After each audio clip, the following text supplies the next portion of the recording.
Bargain review. The people have spoken. They wanted to see a cheap wedge, and I have found a cheap wedge.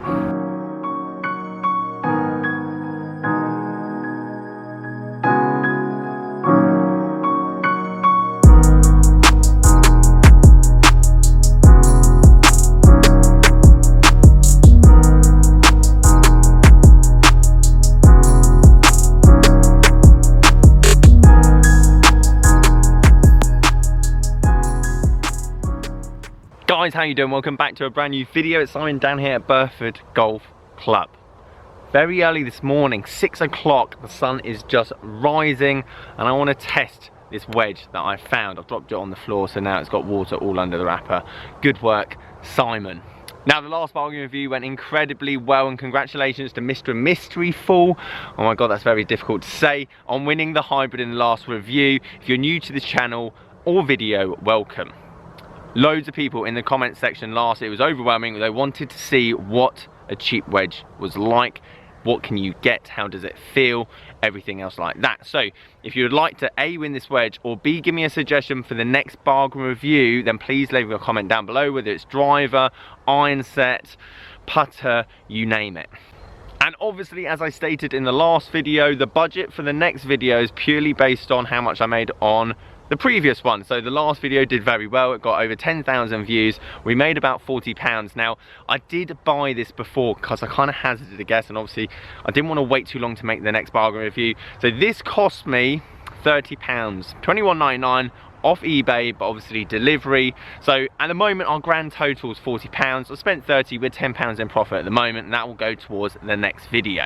So obviously the wrapper is still on it and I haven't hit it yet, so that's exactly what I'm going to do now, and give you my thoughts on a wedge. Now, my overall thoughts on today's wedges, for example, this is a forged Jack Nicklaus JN18.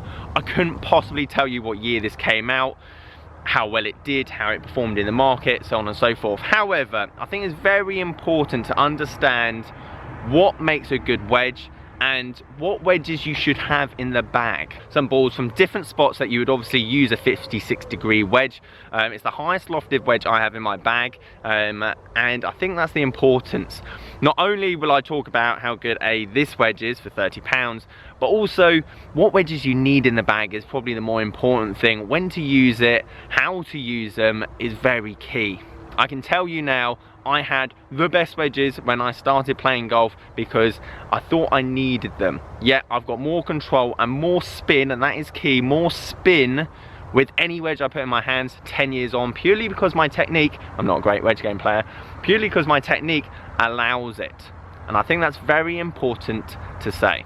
So that's enough talking, it's time to unwrap this, hit it, give you my thoughts. As I said, thank you ever so much for the support in the last video. If you do leave this video a like, or comment down below what you want to see in the next one, it will help this video give us a bigger budget for the next video.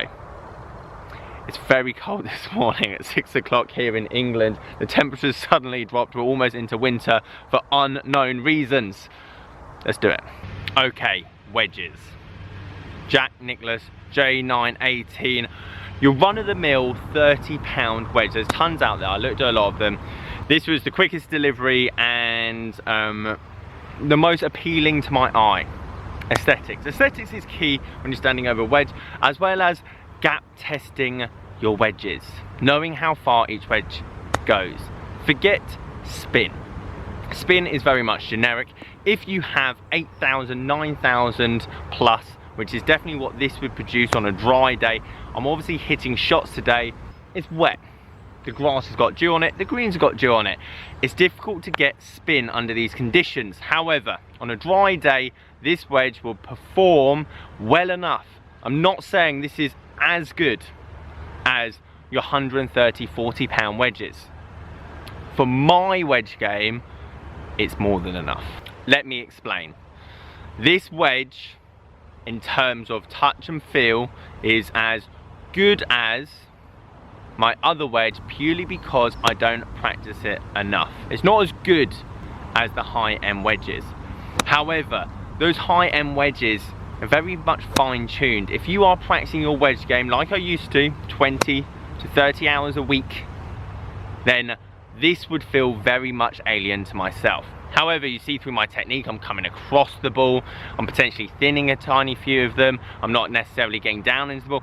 All of these things contribute to how much control you have over a wedge shot, and unfortunately, no matter how much you spend on a wedge, you can't buy a good technique. Another thing to add as well, just because that says 56 on the bottom of it does not mean it goes as far as my other 56-degree wedge. I found it very difficult to find the distance to hit this. Feels quite light, the grip's actually very small as well, and in terms of tempo I found it very difficult for myself to get in a rhythm. However, when I did find the yardage, when I did find how far I should be hitting them, how hard I should be hitting them, it became as easy as my other wedge to then zone in on the target, know how hard to hit it, know where to start the ball, etc, etc. One of the most annoying things I find with wedges, especially that are black or have like a finish to them, for example, is that they disintegrate after you've played a month, 2 months with them. All of a sudden all the black or the blue or whatever you have, whatever finish you have on your wedge automatically goes. That being said, after about 30 shots, I'd say with this wedge, I can't see a single mark on it. I'm not saying it's going to be reliable in terms of keeping that aesthetics.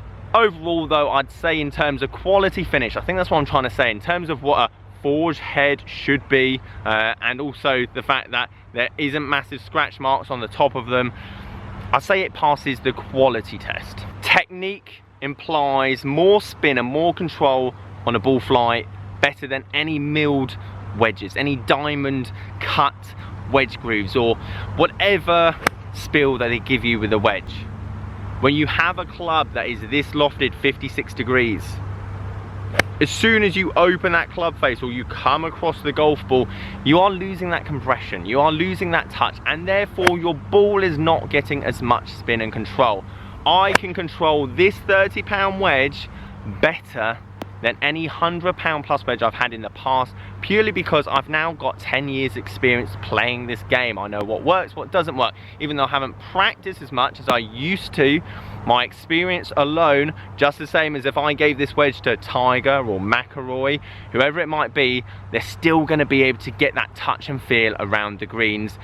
Yes, not as fine margins as their very much well-equipped wedges they have in the bag now. However, they're still going to get it with inside 10 foot from about 100 yards. Now, am I saying all expensive wedges are useless? No. This is very difficult to hit, and I have massive problems when I started playing the game trying to get my wedges to go anywhere. They used to just go high and nowhere. I used to have a pitching wedge for my set, which is cavity back, went 120 plus yards. All of a sudden, for one in this bag, I couldn't even get a 50-degree 80 yards. It always used to go high and right. So this club here, any 30-pound wedge, is great for your beginner to cut your teeth on. Once you've been playing the game for a while, you're confident that your technique is sound enough, getting gap tested for your wedges is the more important thing. I used to have 2 pitching wedges in my bag, mainly because my set, my tall piece PSIs I should say, the pitching wedge in that went 135 yards. I also had a Vokey at 47 yards because that would go 115.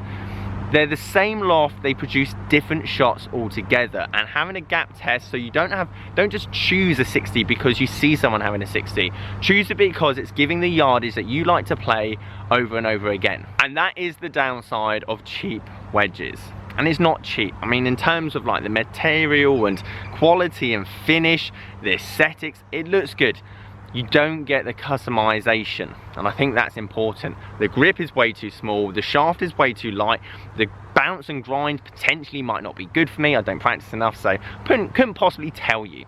However, you don't get the customization with this as you would with an expensive set. Titleist, Callaway, TaylorMade. You go for a fitting, you're going to walk away with 3 wedges that you know do the job for you.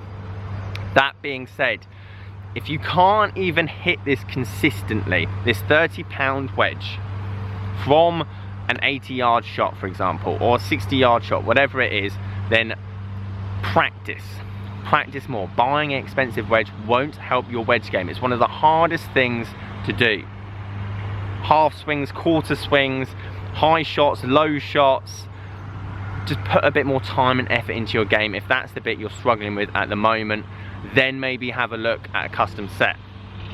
Overall quality wise though, if I was to do a blind test with this head and another head and the same shafts that are set up for me and same grip set up for me, would I be able to tell the difference?